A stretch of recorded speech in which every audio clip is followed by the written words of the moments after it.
Welcome to Russian History Retold, Episode 326, Russian Scientists. Last time, we discussed the history of Russian and Soviet imperialism and colonialism. Today, we will talk about the great Russian scientists of history. Before we start, I want to define what I view as a Russian scientist versus a Soviet one, as next time I will be covering those scientists. The Russian ones were those who spent the majority of their careers under Tsarist rule and did not make any significant discoveries under the Soviets. Because of their control by the Mongols, Russia missed out on a substantial part of the Renaissance due to the lack of communications with Western Europe. The Russian Renaissance, if you can even call it that, occurred beginning in the 17th century. The first Russian scientist I could find was Vasily Nikitinich Tatishev, born in 1686. Although his contemporaries scoffed at his work, he is noted as the founder of three Russian cities: Stavropol on Volga, now known as Tolyatti, Ekaterinburg, and Perm. Tatishev's influence was due in part to the rule of Peter the Great, who introduced Western European thought into this backward Russian nation. For today's episode, I've selected 13 scientists to discuss. My criteria were that either they made a monumental discovery or led a truly remarkable life. My first one, Mikhail Vasilyevich Lomonosov, fits both requirements. Born in 1711, Lomonosov is considered one of the greatest polymaths in Russian history as well as the rest of the world. His vast arrays of discoveries and accomplishments include the description of the atmosphere of Venus and the law of conservation of mass in chemical reactions. His spheres of expertise included natural science, chemistry, physics, mineralogy, history, art, and optical devices. He is also known as the founder of modern geology. He, along with Ivan Shuvalov, helped promote the construction of the very first Russian university in Moscow in 1755. Lomonosov is also credited with creating the first printed grammar book in Russian, moving away from Church Slavonic towards a modernized written language, setting the stage for all the great Russian writers. Lomonosov would teach the first course on physical chemistry in the world in 1751 and would publish the first textbook on the subject the following year. What is so sad about his life is that Lomonosov had no followers, so much of his work wasn't acknowledged until the mid-20th century by Boris Menshutkin. Lomonosov was vocal against the institution of serfdom, which would cause him to be persecuted, especially after his patron, Elizabeth I, died. The stress that this caused led to his early death at the age of 53 in 1765. While Catherine the Great had him buried with honors, she had all his writings that she deemed dangerous to be confiscated, with many not seeing the light of day until the mid-1950s. Andrei Boloyov, born in 1738, was a prolific writer and the most recognized agriculturist of the 18th century in the Russian Empire. Author Thomas Newland would write the following about his incredibly long career. Quote, Andrei Timofeyevich Boloyov stands out as the most prolific writer that Russia has ever produced, penning, by one estimate, the equivalent of some 350 volumes of written material, memoirs, diaries, letters, poems, plays, criticisms, and translations, as well as a vast array of other works of literary, philosophical, religious, didactic, scientific, agricultural, and historical natures over the course of his long and quietly astonishing career. During his lifetime, Boloyov achieved a modest measure of recognition as a writer on agricultural and horticultural issues. He is best known today, however, for his massive memoirs. He would die in 1833 at the age of 94. Our next scientist of note is Carl Ernst von Baer, born in 1792 in Estonia with Baltic German heritage. He was a naturalist, biologist, geologist, meteorologist, and geographer, and is considered one of the founding fathers of the field of embryology. Among the many accomplishments von Baer would achieve is his creation is something known as Baer's laws of embryology. The four laws are the general characteristics of the group to which an embryo belongs develop before special characteristics. Second, general structural relations are likewise formed before the most specific appear. Third, the form of any given embryo does not converge upon other definitive forms, but separates itself from them. And fourth, the embryo of a higher animal form never resembles the adult of another animal form, such as one less evolved, but only its embryo. Von Baer would pass away in 1876 at the age of 84. Moritz von Jacobi, born in 1801, was a German-Russian electrical engineer and physicist. He was very interested in magnetic motors, and he created Jacobi's law, also known as the maximum power theorem, which states, quote, maximum power is transferred when the internal resistance of the source equals the resistance of the load, when the external resistance can be varied and the internal resistance is constant. Jacobi, with the assistance of Tsar Nicholas I, built a 28-foot electric motorboat powered by battery cells way back in 1839. Jacobi also delved into electrotyping and telegraphy and created the first Russian naval miner, which protected the waters around Kronstadt and St. Petersburg. He would die in 1874 in St. Petersburg. The next part German, part Russian scientist, and this happens quite often. The next one to appear on our list here is Otto Wilhelm von Struve. Born in 1819, Struve became a pioneer in astronomy, heading the Pulkovo Observatory between 1862 and 1889 and being a leading member of the Russian Academy of Sciences. Originally from what is present-day Estonia, his father stoked his interest in astronomy because of his position as the head of the Dorpat Observatory. Struve followed his father when he moved to St. Petersburg to lead their observatory. Struve was fastidious in discovering and cataloging galaxies and stars. His passion, especially in his early years, was studying the sun. When observing a solar eclipse in 1851, Struve theorized that the corona and the protuberances were actually part of the sun and not an optical illusion, as was the popular thought of the day. His contributions to astronomy were phenomenal, but it didn't stop there. Two of his sons, Hermann and Ludwig Struve, would become notable astronomers in their own right. Otto von Struve passed away while on a trip to Germany in 1905 at the age of 85. Ivan Mikhailovich Sechenov, born in 1829, was a world-renowned medical scientist, physiologist, psychologist, academician of the Russian Academy of Sciences, and founder of Russian physiology and psychology. Ivan Pavlov, who we will, of course, discuss in a bit, called Sechenov, quote, the father of Russian physiology and scientific psychology.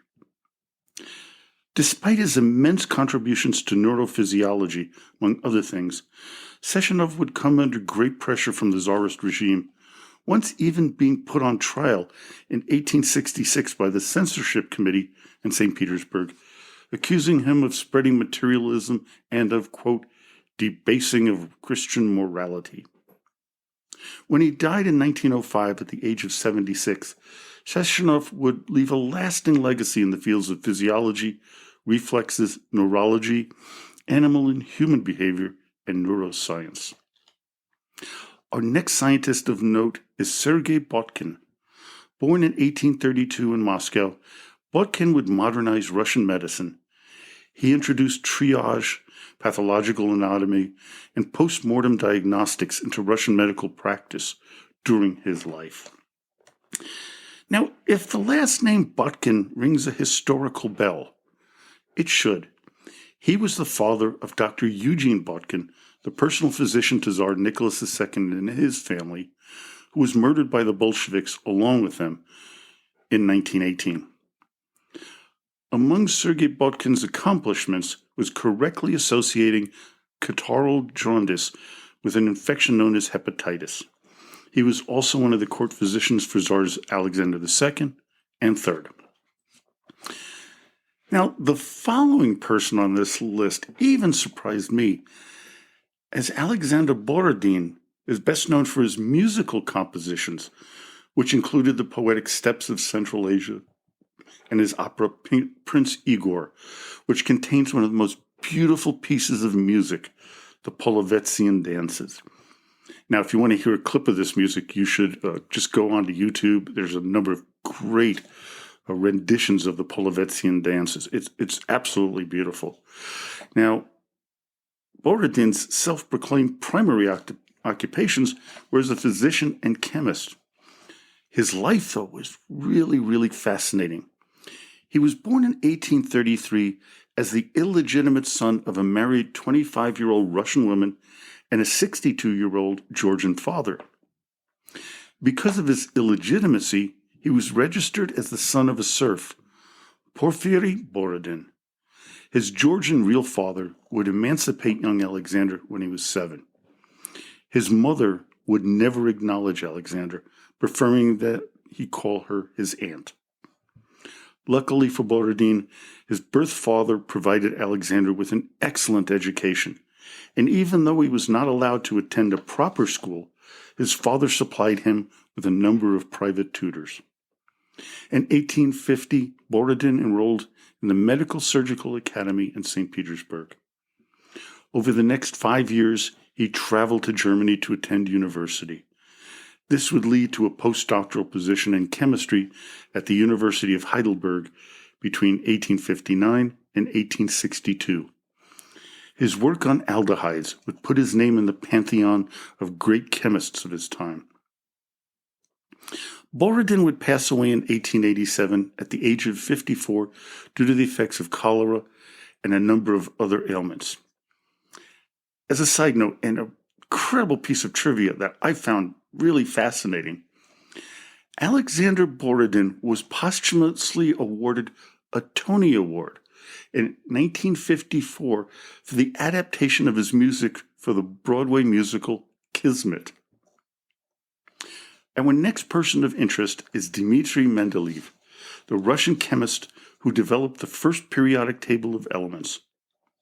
Not only did he create something of a profound benefit to his field, his work would predict the existence of 3 elements, gallium, germanium, and scandium, that had not even been discovered yet.